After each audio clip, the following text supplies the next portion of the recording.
Okay, our next speaker is Jerry. He's going to tell us about bond enthalpies.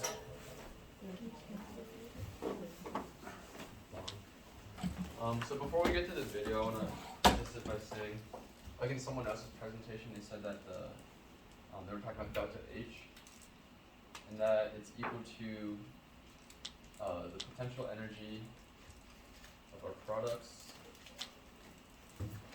minus that of our reactants.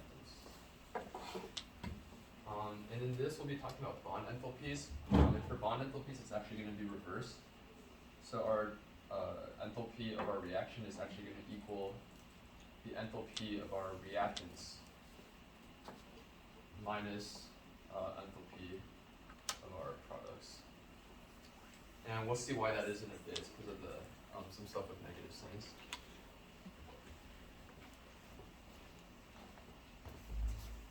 Alright, so this video is a bit long. I didn't realize until I put it all together, but It's all right. we'll just do what's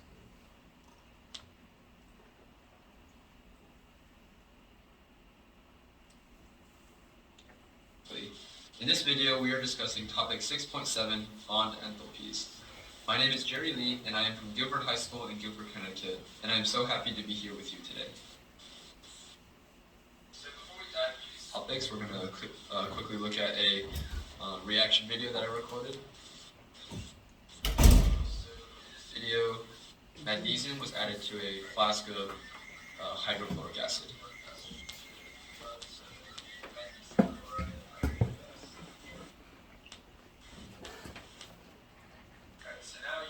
The reaction is starting to fizz. Then when I felt the flask, it was also starting to get a bit hot.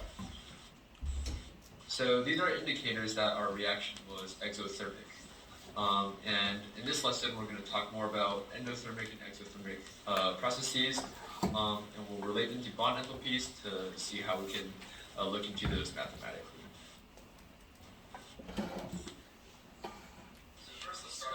Important definitions. And our first term here is bond energy. And we've seen this term a lot, especially in the first unit when we were dealing with the atom. And quite simply, bond energy is just the amount of energy that is required to break a bond.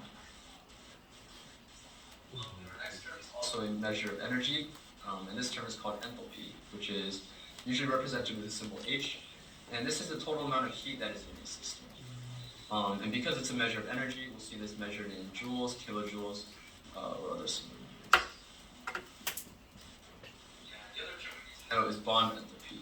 And really this is equal in value to bond energy, and it's pretty much the same thing. And the important thing to know about bond enthalpy is that it increases with bond order. So when we go from a single bond to a double bond, and then maybe to a triple bond, the bond enthalpy is going to increase. Idea of enthalpy relate to what's actually happening with our bonds. Let's look at some examples. So first, bonds can be broken. And this seems counterintuitive, but the breaking of bonds actually requires a net input of energy. So instead of being exothermic, breaking bonds is actually an endothermic process. And this means that our delta H, delta is this triangle here, which is the Greek letter that represents change. So the change in enthalpy is going to be greater than 0. Which means that for these bonds to have been broken, there was a net input of heat that went into the system.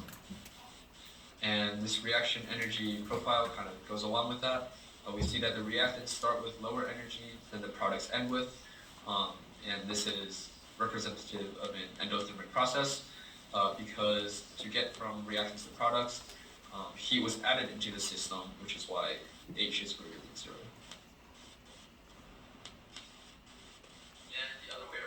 If we were to form bonds, it releases energy. So this is an exothermic process, which means that delta H, our change in enthalpy, is going to be negative. So we start with reactants that have some amount of potential energy, and as the reaction ends, the products finish with less energy than we started with. So this means the net change in heat was going out of the system, and heat leaving the system means the change in enthalpy is negative. How this idea of enthalpy relates to our larger processes, which is our reactions. So here we have another term, enthalpy of reaction. And we'll often denote this as delta H with the subscript Rxn. And this is just the difference in enthalpy between products and reactants. And we'll often also call this the heat of reaction.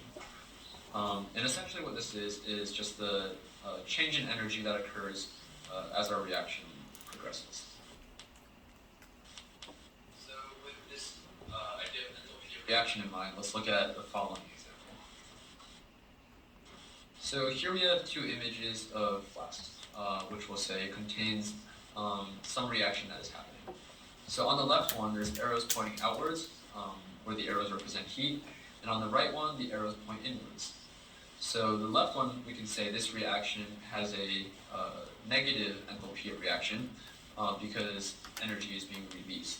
So energy is leaving our system as the reaction occurs, meaning delta H is negative, or we can say the reaction is exothermic.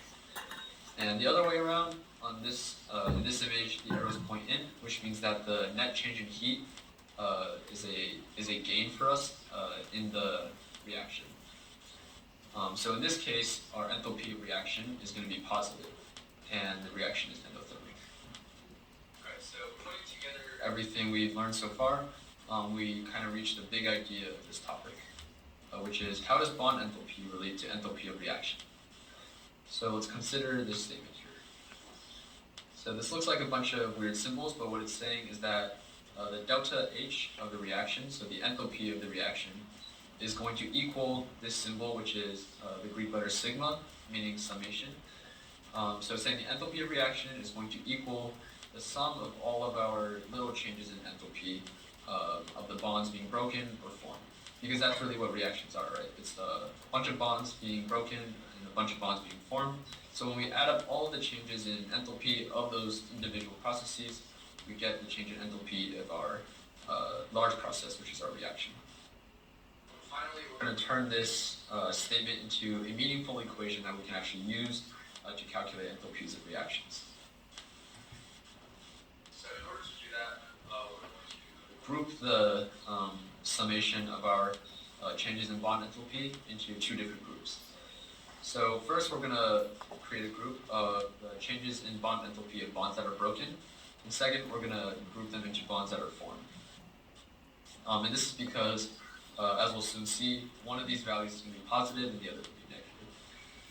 So for our changes in bonds, or changes in enthalpy of our broken bonds, we know that this value is going to be positive, as if we refer back up here.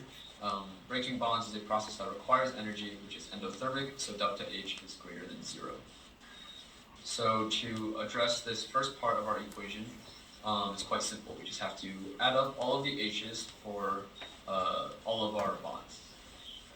And then for the second part, where we're dealing with the bonds being formed, it's a little more complicated because the formation of bonds is an exothermic process, which we know to mean that the change in enthalpy is going to be less than 0 or negative. So in this case, when we're adding up all of the changes in energy, we have to subtract that final summation, because if we add it, we're basically saying that heat is being added to the system when instead it's being taken away. So when we simplify all of this, considering that the second part of the equation is going to be negative because forming bonds is an exothermic process, we end up with our enthalpy of reaction is going to equal the enthalpy of our reactants, so adding up all of the bond enthalpies of our reactants, and then finally minusing the enthalpy of our products, so adding up all of the bond enthalpies of our products. And in doing this, we can calculate the enthalpy of reaction. And one final important note is that bond enthalpy helps us estimate reaction enthalpy. So this value we calculate isn't going to be the exact value. It might be a little more or a little less, depending on the scenario. Now, for the second half of the video, we're going to look at some example problems to hopefully solidify our understanding of enthalpy. He's going to do one, I believe.